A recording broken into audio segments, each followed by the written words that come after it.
A storm track weather alert day is in effect as strong storms are possible during tomorrow morning's commute. And we have live team coverage tonight. The expected severe weather comes as some mid-Missouri residents are still working to recover from Sunday's strong storms. ABC 17's Zach Boetto is standing by with more on recovery efforts. And we'll hear from him in just a minute. But first, Storm Track Chief Meteorologist Jessica Hafner is tracking tomorrow's hectic forecast from our weather center tonight. Jessica, you're actually tracking 2 rounds of storms that could bring severe threats. Yeah, I'll be watching for rounds of storms tomorrow and potentially Friday and the weekend. So a lot of this adding to our rain totals, but our weather alert day is in effect for that potential for severe weather tomorrow night through Friday morning. And then we'll reevaluate and see what we have to deal with on Friday, as we could see another round of some stronger storms by Friday afternoon and evening.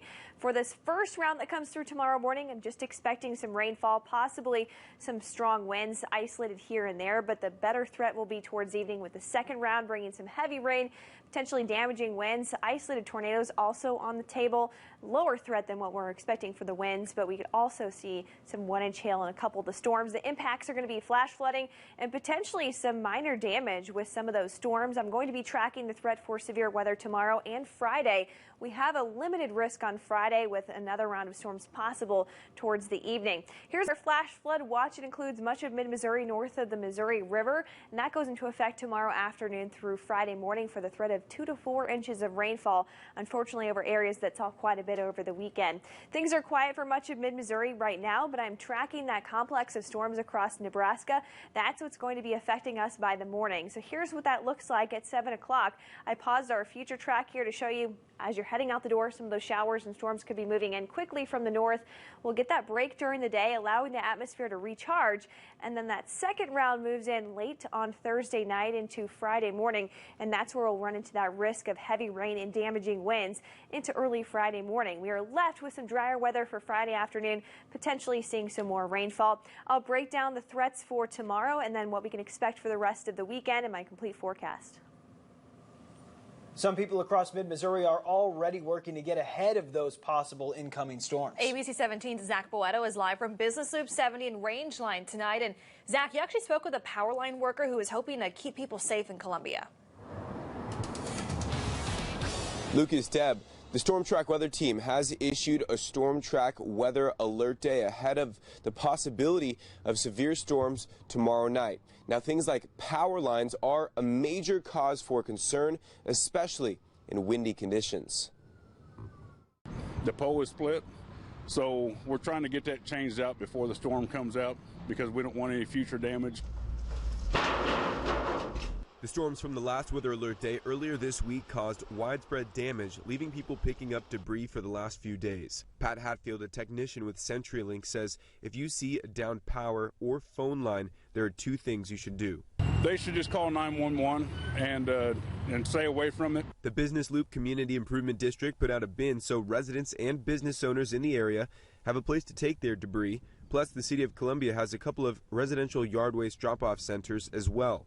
Columbia resident Norman Geppard says he's gotten his use out of the yard waste drop-off on Parkside Drive. I didn't have much damage from the latest storm, but I still use this dump. It's a great resource for Columbia. Lucas, Deb, here behind me is the bin the Business Loop Community Improvement District put out for residents to throw debris in if there are more severe storms tomorrow night. It looks like it's about halfway or 3/4 full, so if you are interested in throwing some debris in this bin, this is on the corner of Rangeline and Business Loop 70 East, right next to Dive Bar. Reporting live in Columbia, Zach Boetto, ABC 17 News. Thank you, Zach. And here's a map of Columbia's yard waste drop-off centers. One of them is on Parkside Drive, and the other one is on Capon Park Drive. And to stay ahead of tomorrow's weather alert day, download the ABC 17 Storm Track weather app. Our weather app gives you access to live radar and also sends you notifications directly to your phone when watches and warnings are issued in your area. It's available for download wherever you get your apps from. We have some breaking news tonight. In the last 10 minutes, police in Columbia confirmed 1 person was killed in a crash on Highway 63 near Stadium Boulevard this afternoon. According to police, the driver was not wearing his seatbelt when he struck a median on Highway 63. Police say the car then vaulted off the overpass and landed on Stadium Boulevard below.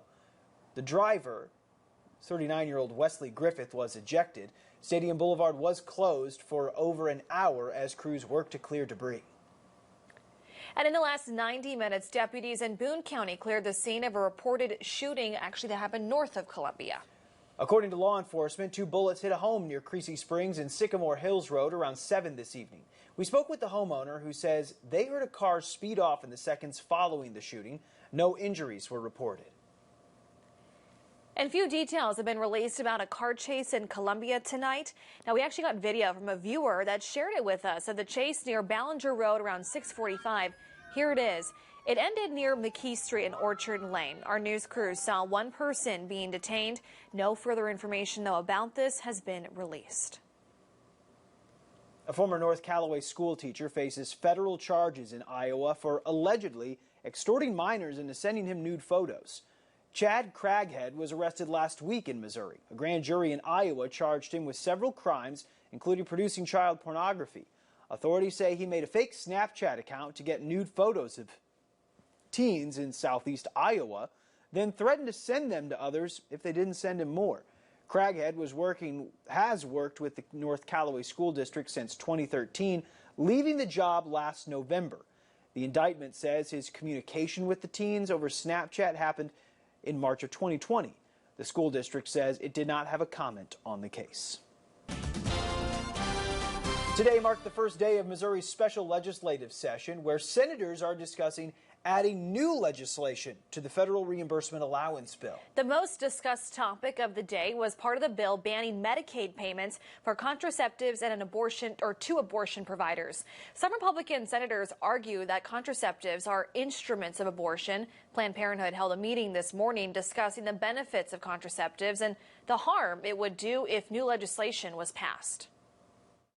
Contraception prevents pregnancy, including these methods that the legislature is considering limiting. It doesn't interrupt a pregnancy. Statements in the law should be true, and the statements in the proposed language imply that contraception is the same as abortion, and this is misleading, and it's not based on evidence.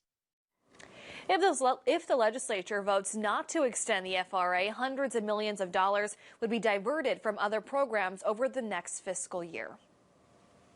And an appeal is underway after a Cole County judge says Missouri was in the right not to expand Medicaid eligibility. Judge John Beadham issued the ruling this afternoon after hearing arguments in the case on Monday.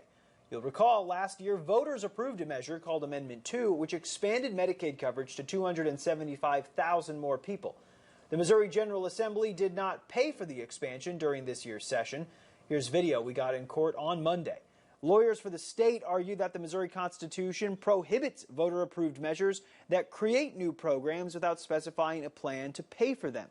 Supporters of the expansion say the measure didn't create a new program, just expanded eligibility. Soon after today's verdict, the plaintiffs in the case released a statement saying they will appeal the decision.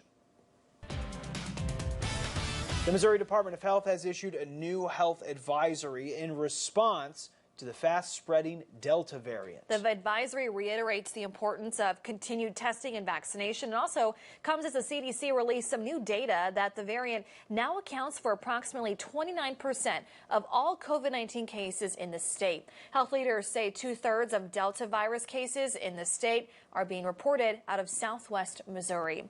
And with vaccinations at a plateau in Missouri, hospitalizations have seen an increase in recent weeks. Dave Dillon with the Missouri Hospital Association said while most hospitals aren't at an emergency level currently, he's actually concerned about a potential outbreak.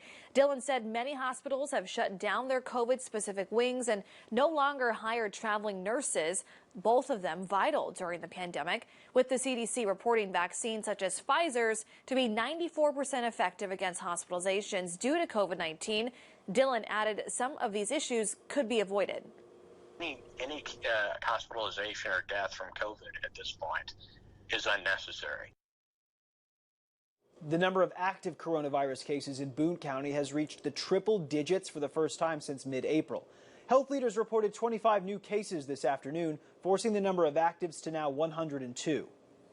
For the ABC 17 News question of the day, we asked how you felt about Missouri now leading the nation in new coronavirus cases. 70% of people say they're concerned.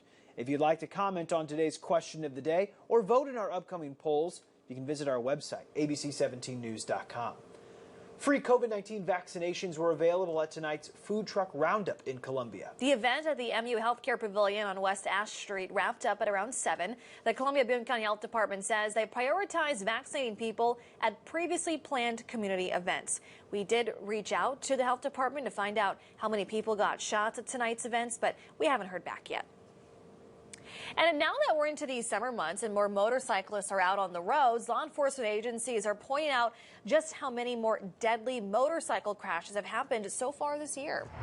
ABC 17 Chanel Porter is live tonight from the Harley-Davidson shop in North Columbia. Chanel, there has also been an increase in helmetless deaths for riders. Devin Lucas, a spokesperson for MoDOT, confirmed with me today that motorcyclist deaths this year are up about 40%, but the biggest jump is in helmetless related fatalities that is up nearly 800%. Just ride at your own risk, right? If you believe that you're safe riding without a helmet, then ride without a helmet. If you believe that you should wear a helmet, wear a helmet. Law enforcement agencies are contributing the increase in helmetless deaths to a new law in Missouri that went into effect last August. The law allows licensed motorcyclists 26 or older to ride without helmets if they have proof of health insurance. We definitely assumed that we wouldn't necessarily see an increase in crashes because whether you have a helmet or don't have a helmet on doesn't necessarily contribute to a crash, but obviously the severity of injury, whenever your head's not protected, we knew that we would see an increase in. Captain Brian Lear of the Boone County Sheriff's Office said that it is hard for officers to distinguish which riders are actually following the new law. So if we were to deal with someone roadside for a speeding violation or any other violation that we would end up having contact with them roadside, there wouldn't be really a way to confirm what type of insurance or the levels of insurance they have. Harley-Davidson is one of the places in Columbia that offers a riding academy for new riders. He said they are still selling a lot of helmets, especially to new riders, and they do have rules in place at the shop. So if somebody comes in here and wants to take a test ride, they have to wear a helmet while they're on a test ride with us. Walker also told me that people will be able to earn their motorcycle license right here at Harley-Davidson at the end of that 3-day course. Reporting live in Columbia, Chanel Porter, ABC 17 News. Captain Lear also said a lot of the crashes are not the motorcyclist's fault. He does advise vehicle drivers to always be aware of where riders are located around them. Just ahead on ABC 17 News at 10, where the news comes first. Law enforcement near Sedalia continue to search for an inmate after he escaped yesterday. Coming up, we'll bring you the latest update from law enforcement. And crews in Columbia worked to put out a gas fire this afternoon that hurt 2 people. After the break, we'll tell you what started the fire. And a weather alert day is in effect for tomorrow into Friday as I'm tracking rounds of showers and storms, some of those strong by tomorrow night. I'll show you the timeline hour by hour with future track coming up.